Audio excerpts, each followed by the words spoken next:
warahmatullahi wabarakatuh.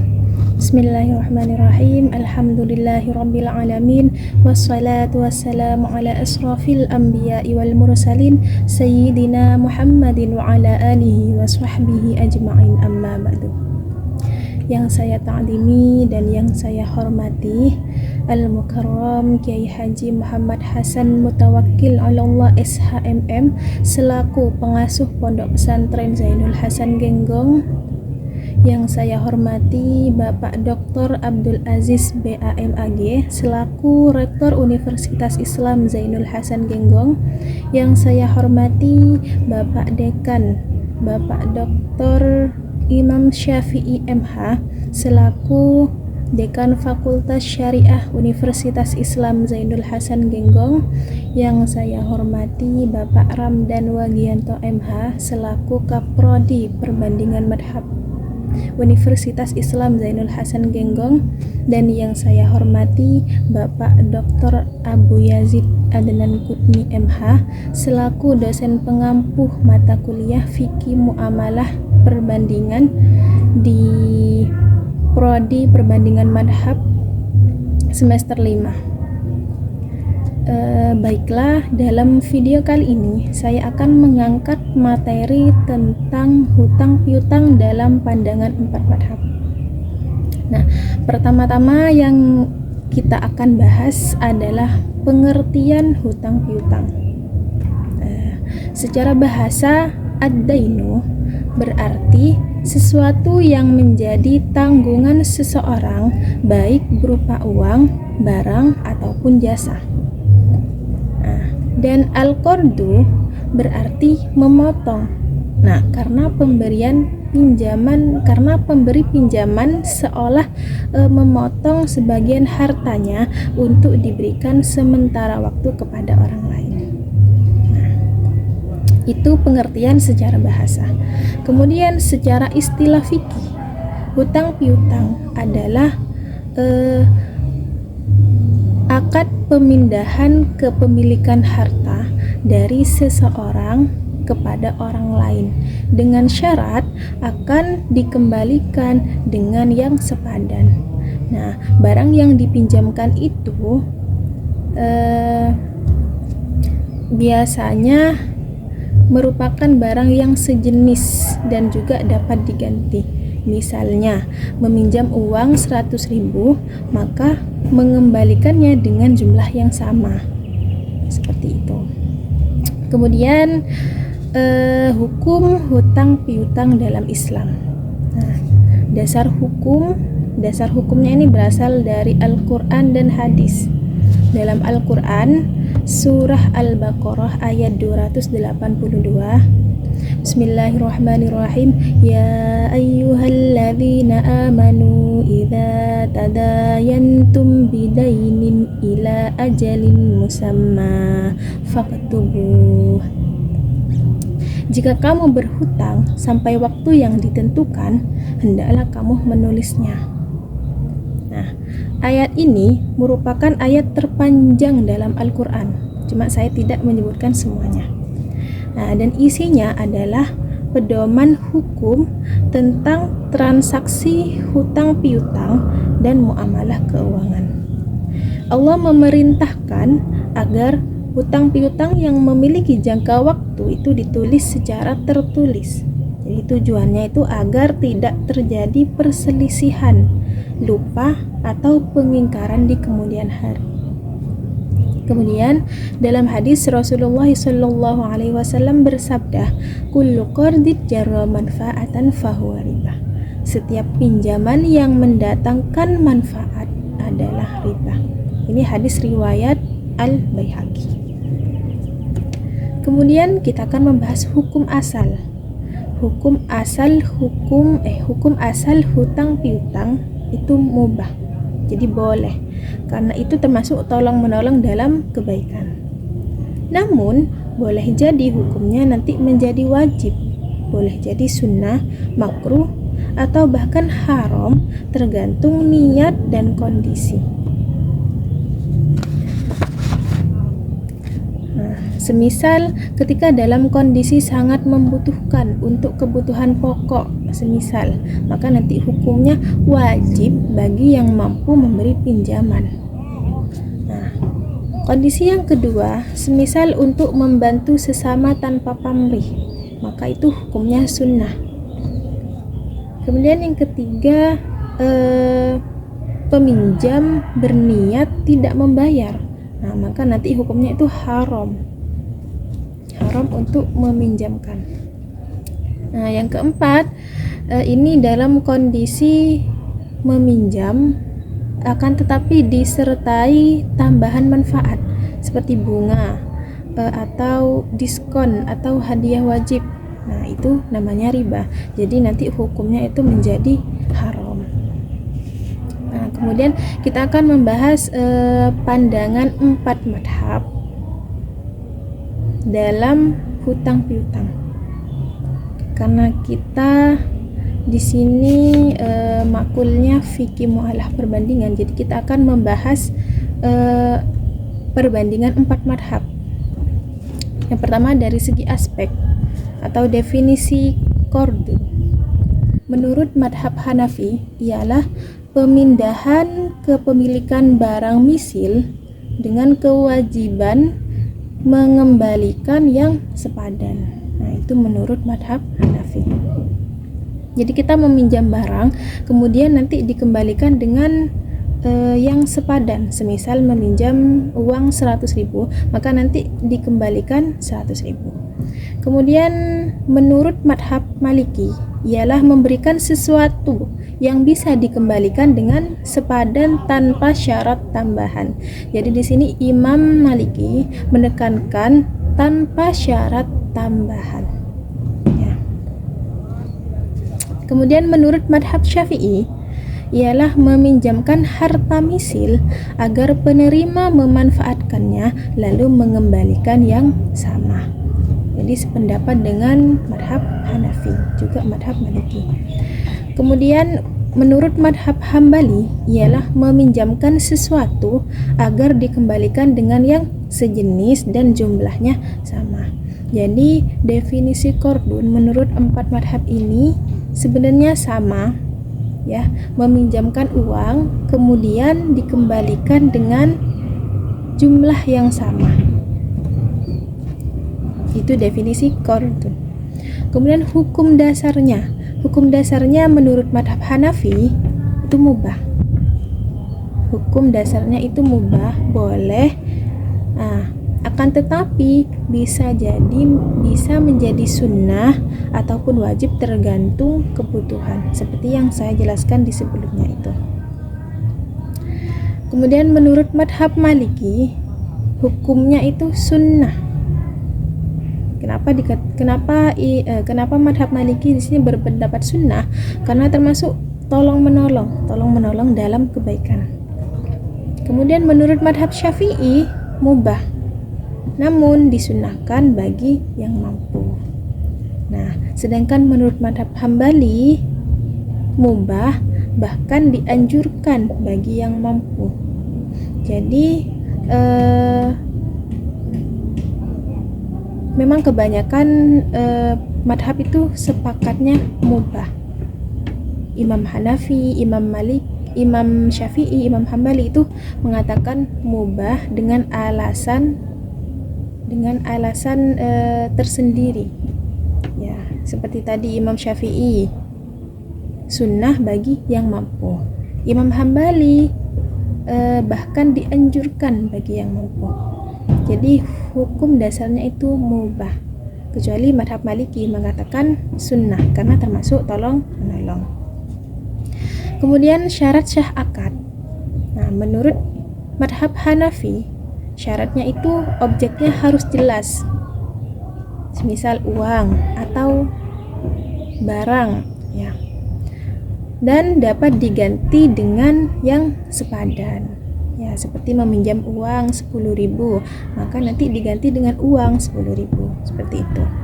Menurut madhab Maliki harus diserahkan secara langsung, jadi qobd. Jadi kalau menurut madhab Maliki itu ketika nanti ingin mengembalikan uangnya, maka harus ada serah terima secara langsung, ya. ya, menyerahkan secara langsung. Itu syaratnya menurut madhab Maliki. Kemudian untuk menurut madhab Syafi'i, di sini tidak boleh ada tambahan manfaat. Nah, seperti tadi, entah itu berupa bunga atau nanti berupa hadiah, ya hadiah wajib, itu tidak boleh ada tambahan manfaat karena itu termasuk riba. Jadi Imam Syafi'i ini sangat menekankan bahwa riba itu haram. Kemudian menurut madhab Hambali tidak boleh ada syarat tambahan keuntungan bagi pemberi. Jadi sepakat sama madhab Syafi'i dan Hambali ini sepakat tidak boleh ada tambahan manfaat seperti riba, itu tidak boleh. Kemudian kita membahas tentang tadi tambahan manfaat. Jadi semua madhab Hanafi, Maliki, Syafi'i dan Hambali itu sepakat haram bila disyaratkan seperti itu. Ya, ada tambahan manfaat itu haram. Kecuali di sini madhab Hambali menjelaskan haram kecuali hadiah spontan tanpa kesepakatan awal. Jadi kalau dari awal tidak ada kesepakatan, maka ketika nanti seseorang itu ingin mengembalikan semisal mengembalikan uang yang dipinjam, kemudian disertai dengan hadiah ketika itu, ya maksudnya tanpa kesepakatan dari awal, maka itu boleh. Itu menurut madhab Hambali. Kemudian pengembalian hutang. Nah, ini juga semua madhab ini sepakat bahwa dengan yang sejenis dan yang sama nilainya, dengan sejenis yang sepadan. Ini ulama sepakatnya. Semisal meminjam uang, maka nanti dikembalikan dengan uang juga. Begitupun ketika meminjam barang, maka nanti dikembalikan dengan barang juga. Kemudian tentang hutang karena kebutuhan darurat.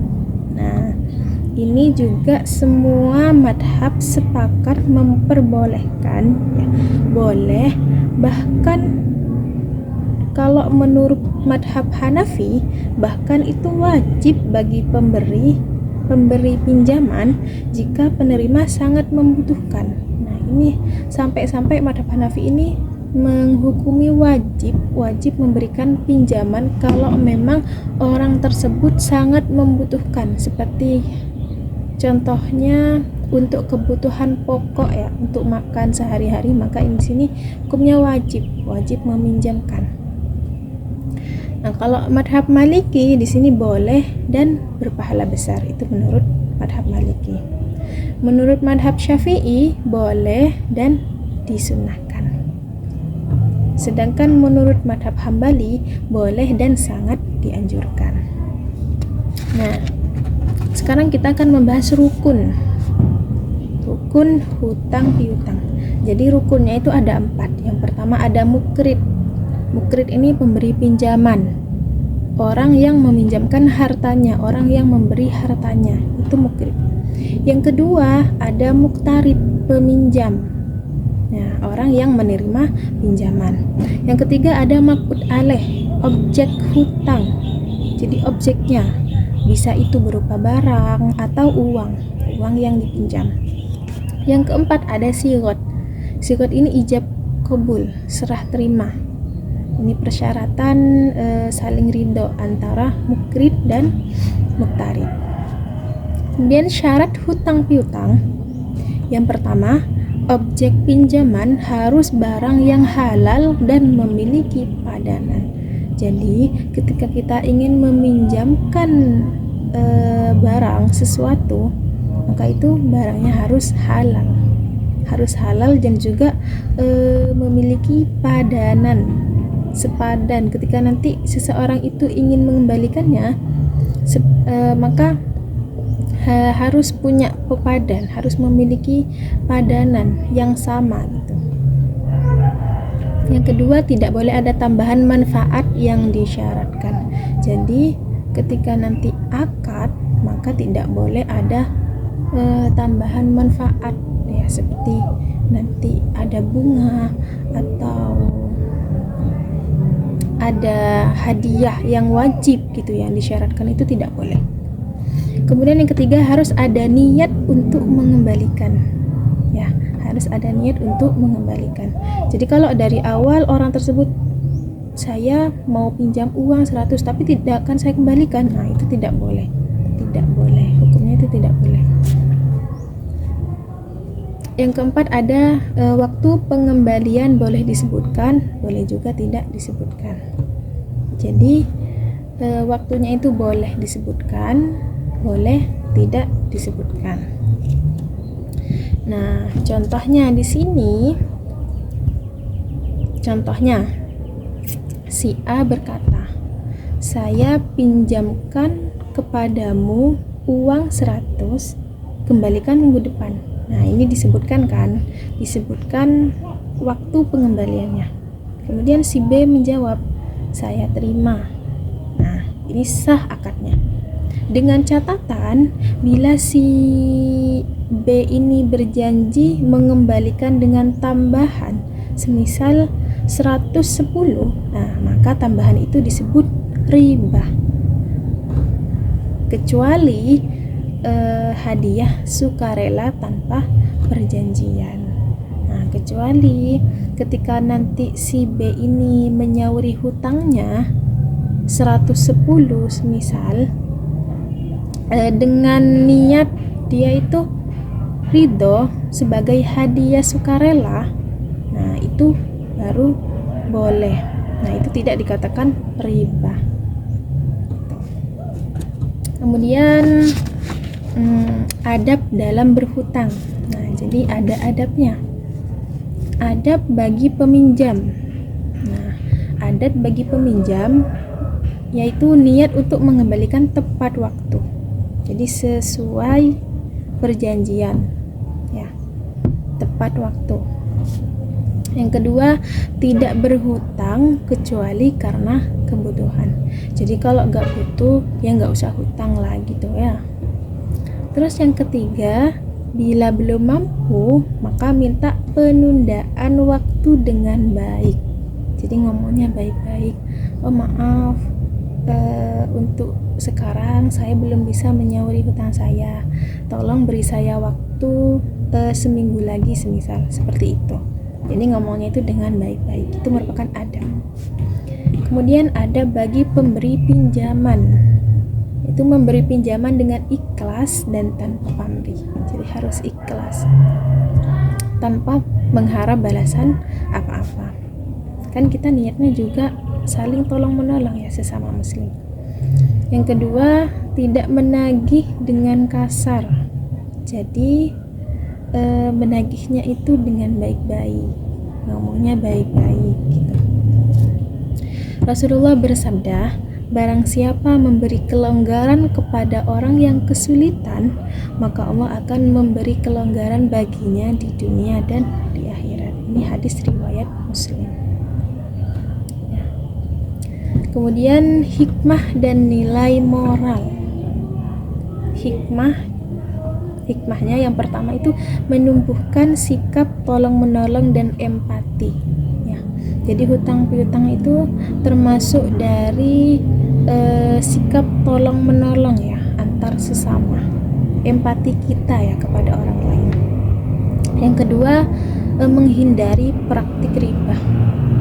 Jadi kenapa Islam itu mengharamkan riba? Ya karena riba itu perbuatan dosa. Jadi riba ini diharamkan ini agar kita terhindar dari perbuatan dosa. Riba ini dosa besar. Yang ketiga, menjaga kejujuran dan amanah. Jadi gimana sekiranya kita itu menjadi orang yang jujur dan amanah. Yang keempat, mendidik umat agar bijak dalam mengelola keuangan. Jadi kesimpulannya, hutang piutang itu merupakan akad tolong menolong antar sesama.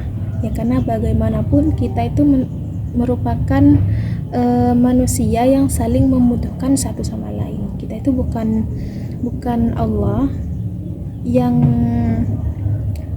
bisa sendiri, tapi kita itu pasti butuh terhadap orang lain. Kita itu tidak bisa berdiri sendiri. Nah, jadi hutang piutang itu bukan sarana untuk mencari keuntungan, akan tetapi akad tolong menolong antar sesama. Kemudian 4 madhab itu sepakat bahwa tambahan manfaat yang disyaratkan seperti tadi yang saya jelaskan, seperti contohnya bunga atau diskon atau hadiah wajib yang dicantumkan ketika akad, yang disyaratkan ketika akad, itu merupakan riba, dan riba itu haram hukumnya. Kemudian Islam itu mengatur dengan rinci agar keadilan, keikhlasan, dan tanggung jawab itu terjaga dalam transaksi. Ya. Maka dari itu kita sebagai umat muslim, kita harus menerapkan ya, menghindari praktik riba. Jadi kebanyakan orang itu masih belum paham apa yang dimaksud dengan riba. Nah, kalau semisal nanti itu pemberian sukarela, maka itu tidak dikatakan riba. Tapi kalau itu pemberian dalam yang disyaratkan, semisal saya pinjamkan kamu uang 100, tapi nanti kamu mengembalikannya 110. Nah, itu baru yang namanya riba. Seperti itu. Mungkin itu yang bisa saya jelaskan. Cukup sekian dari saya. Wassalamualaikum warahmatullahi wabarakatuh.